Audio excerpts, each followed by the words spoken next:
అమ్మతో నా ఉగాది కవిత రచన నాగేశ్వరి రూపాకుల.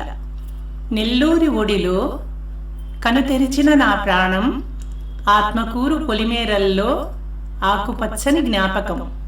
పచ్చని చిగురులై విరిసిన నా ఊహలోని తొలి ఉగాది, అమ్మ పాటగా నా జన్మకు లభించిన తిరువేంకటనాథుని వేదాద్రి. అమ్మలేరా ఆదిమూలమా అన్న అమ్మ సుప్రభాతం, అచ్చ తెలుగున అలముకున్న అమ్మ ఆప్యాయ సంగీతం. గుమ్మడేడే గోపిదేవి అంటూ సాగిన ఉగాది ప్రభాత తొలిగీతం, గుండెలోతుల దాగిన నా బాల్యపు మధుర స్మృతికి సంకేతం.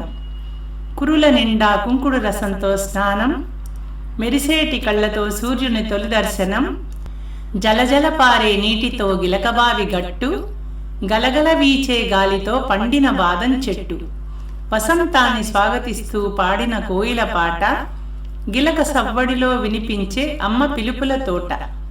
వేప పువ్వు చేదులో జీవన పరమార్థాలు, అమ్మ కలిపిన పచ్చడిలో 6 రుచుల విందులు. నవ వసంత వేళలో కొత్త బట్టల సంబరం, అక్క చెల్లెళ్ళం అందరం కలిసి పంచుకున్న వినోదం. పూజా మందిరాన దేవతామూర్తుల దివ్యత్వం, కర్పూర హారతుల సుమగంధ పరిమళం, మరువం ధవనం మల్లె కదంబాల సుగంధం. ఉగాది వేళ అమ్మ పూజ నాకొక పవిత్ర జ్ఞాపకం. అమ్మ ప్రేమతో వడ్డించిన ఉగాది విందు ఇంటిల్లిపాదికి బహు పసందు. అమ్మ చేతి వంట అమృతోపమానం, సాటిరాదు ఆ భావనకు ఏ ఉపమానం.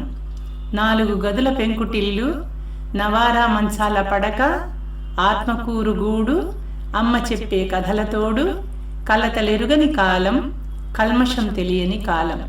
కాలం గిర్రున తిరిగినా ఆ క్షణాలే అద్భుతం. ఎక్కడో మరుగైన ఆత్మీయ అనురాగ మకరందం, మళ్ళీ అమ్మ తోడైతేనే కదా అసలైన ఉగాది ఆనందం. ఇక ఈ సంవత్సరం ప్రతాపం మనది, పరాక్రమం మనది. ఆకాశాన ఉదయించిన అగ్నిశిఖ మనది. శత్రువుకు పరాభవం అంటూ పరాభవనామ సంవత్సరాన్ని స్వాగతిద్దాం. పరిపూర్ణంగా అందరం సుఖ సంతోషాలతో ఉందాం. ధన్యవాదాలు.